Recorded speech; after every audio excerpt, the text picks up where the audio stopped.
People at Work, The Airman in the Royal Air Force, first published in 1967, a Ladybird book.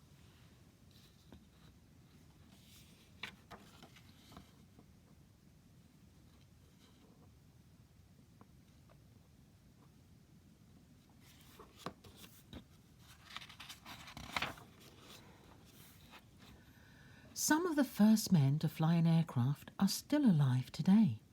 It is only during this century that men have been able to fly aircraft for longer than a few minutes. The earliest aircraft were not very strong and were usually biplanes. The engines were not as powerful as car engines are today, and the aircraft flew at less than 60 miles per hour. In 1912, the Royal Flying Corps was formed. Later, a Royal Naval Air Service was formed too.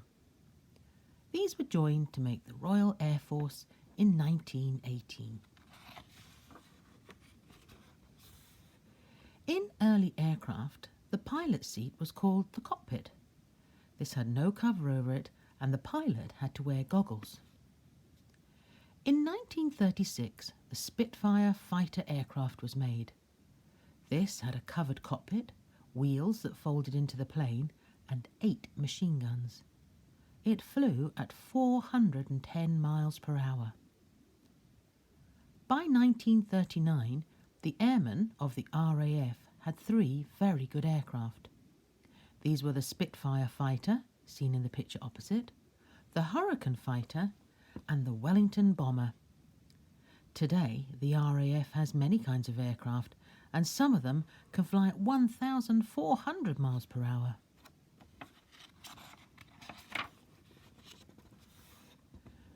When young men want to fly with the RAF today, they have to be tested at the Aircrew Selection Centre. This is at Biggin Hill Fighter Station near London. Doctors examine the men to see that they are fit. Afterwards, the men are tested to find out whether they are clever enough and can think quickly enough to fly aircraft. They also talk about themselves to RAF officers. The officers find out which men will be most suitable as members of an air crew. The selection tests take 4 days, and then the men return home.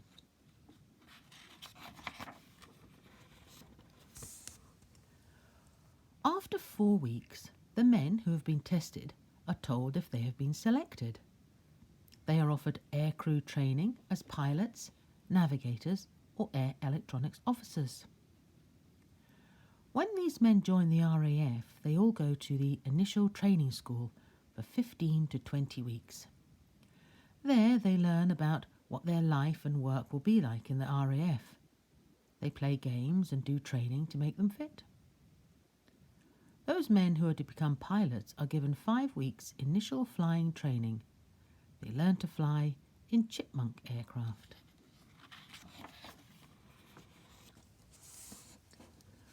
After learning to fly solo or alone in Chipmunks, the pilots go on to do basic flying training.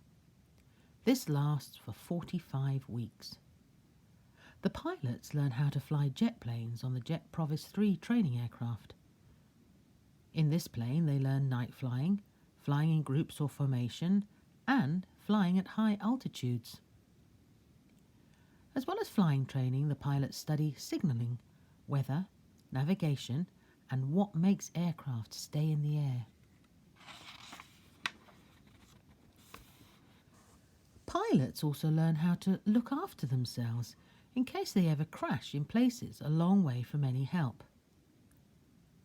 The next part of a pilot's training is advanced flying training, and this lasts for 26 weeks. The pilots prepare for the kind of work that they will do when they have finished all their training. Fighter and bomber pilots learn on the Gnat aircraft. In a dive, this aircraft is supersonic, which means that it goes faster than the speed of sound. Coastal and transport command pilots learn on the heavier Varsity aircraft.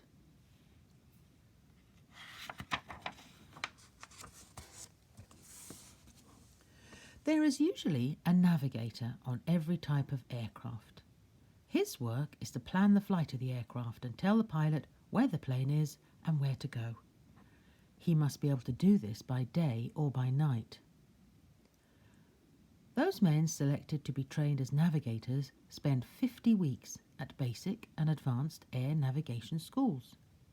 They learn how to read maps and charts and how to use instruments like the compass, airspeed indicator and the altimeter. The altimeter tells them how high they are flying.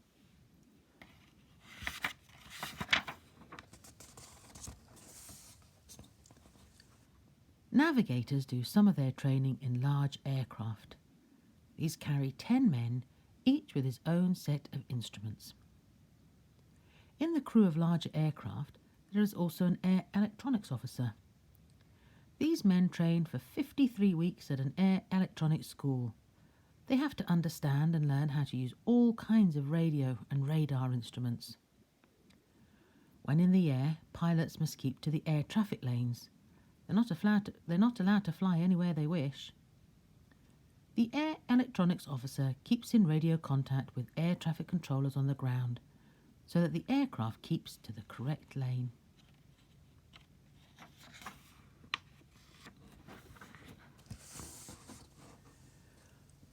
When the pilots, navigators and air electronics officers have finished their advanced training, they are awarded their wings.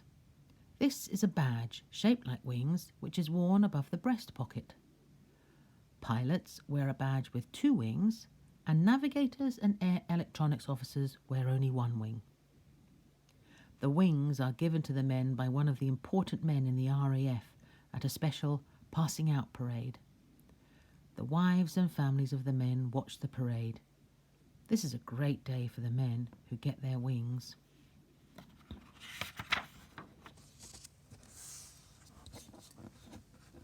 After getting their wings, the aircrew finish their training. This is called operational conversion. The men practice flying in the kind of aircraft that they will work in when their training is over. They may fly in aircraft of fighter, bomber, coastal or transport command. The aircrew join a squadron after their training. This is a name given to the number of aircraft at an RAF station. Some of the men form crews that always fly together as teams. The best crews are called Select Star crews. A Lightning Fighter. Belfast Transport Plane. A Coastal Command HS 801.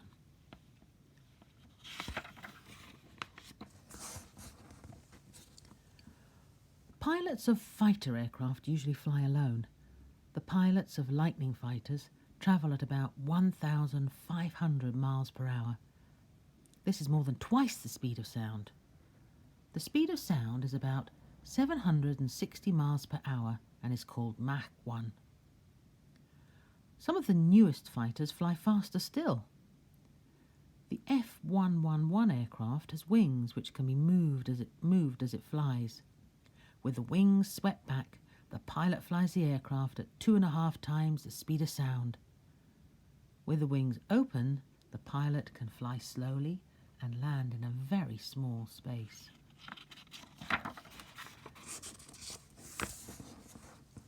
In a Vulcan bomber, there is a crew of 5 men. As well as the pilot, there is a co-pilot. These 2 men take turns at flying the bomber. The navigator plotter keeps the aircraft on course. The navigator radar keeps a lookout for enemy fighters and aims the bombs at the target. The electronics officer keeps radio contact with bomber command at base. There is always a number of bombers on standby. This means that they are loaded and ready to take off at a moment's notice, night and day.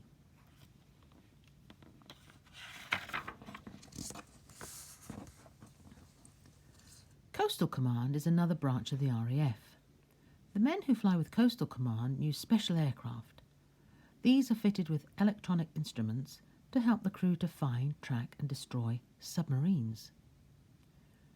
The aircraft the men now use are Shackletons. 10 men make up the crew, and they may be away from base for 15 hours or more.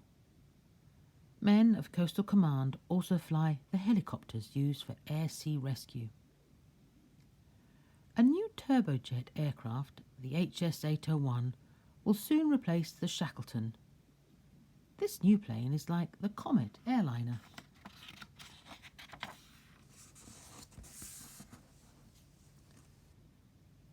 Men who fly the aircraft of Transport Command carry paratroops or soldiers and their weapons to any part of the world.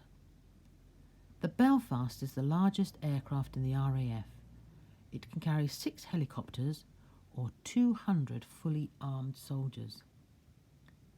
The Hercules is another large aircraft which can carry mixed loads of men and weapons.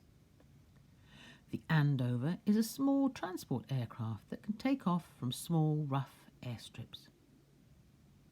The Argosy aircraft has huge doors at both ends.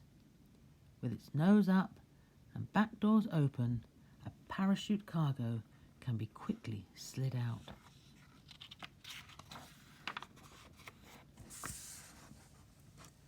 Air crews could not fly without the help of many men on the ground.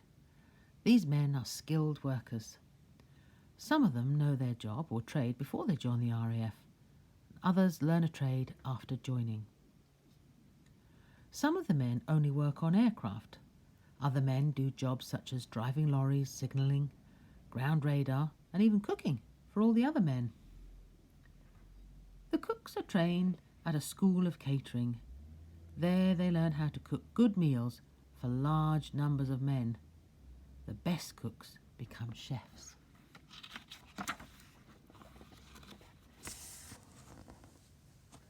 The aircraft of the RAF are always well serviced. The men who look after them are called fitters and mechanics.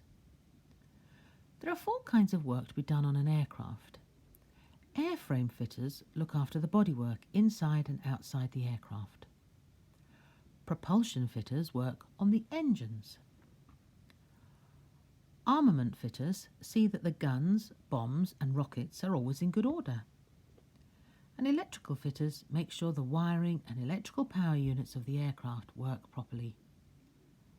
The men always work carefully as the safety of the aircraft and crew depends on them.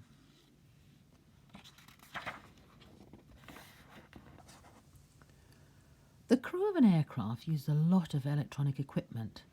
Some of this, such as radio and radar, keeps in contact with men and equipment on the ground. Warning lights let the crew know if any parts of the aircraft are not working properly. Skilled men called electronic fitters and mechanics check all this equipment. Some electronic fitters look after the equipment that is in the aircraft. Other fitters look after the equipment on the ground. The ground electronic equipment helps pilots to land, even when they cannot see the runways.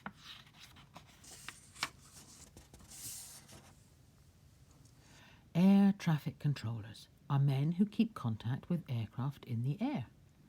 They work in the control towers which overlook airfields. When a pilot wants to land, the air traffic controller tells him which runway to use. If contact with an aircraft is lost, air traffic controllers at other airfields are asked to help locate the aircraft. Messages to aircraft are sent by wireless. Messages to other air stations may be sent by wireless, telephone or teleprinter. Teleprinters are used to send and pick up printed messages. Some men are voice operators and others are teleprinter operators. Men of the ground signalling branch of the RAF can send messages to aircraft in any part of the world. As well as keeping track of our aircraft, the men in the RAF must always be ready to stop enemy aircraft. Air defence operators are stationed in all parts of the country. They use radar equipment to keep track of all aircraft and send messages back to a central command. Air defence operators help to train bomber crews to hit their targets and fighter pilots to track and find other aircraft. Aircrews have to wear special clothes to keep them warm when they are flying. They have oxygen masks which they use when flying very high. Fighter pilots sit in seats that can be catapulted out of the aircraft if it's going to crash. All aircrews have parachutes, and these must be checked to make sure that they will work properly if needed. This safety equipment is looked after by the Safety and Surface Branch at the RAF.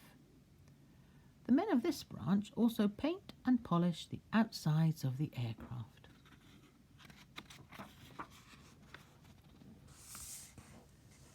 Men in the Mechanical Transport Branch of the RAF and look after many different kinds of lorries, vans and cars. At air stations, large tankers are needed to carry fuel to the aircraft. Powerful trucks are used to tow the aircraft on and off the runways. Bombs to be loaded into the bombers are towed on special trailers. Aircrew are driven out to the aircraft, which are often parked some distance away on the airfields. Some men drive lorries that are 60 feet long. These carry wings and other large parts of the aircraft.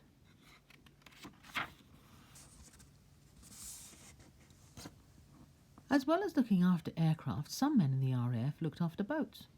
They're of all sizes, and the largest are high-speed motor launchers 68 feet long. The launchers are often used for towing targets at sea.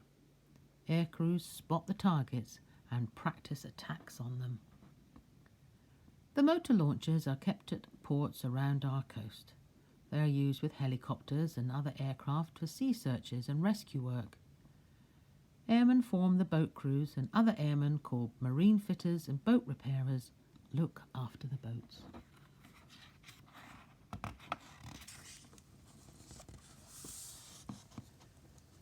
The RAF has its own doctors, dentists, police, clerks and storekeepers. Photographers look after cameras and print photographs that have been taken from flying aircraft.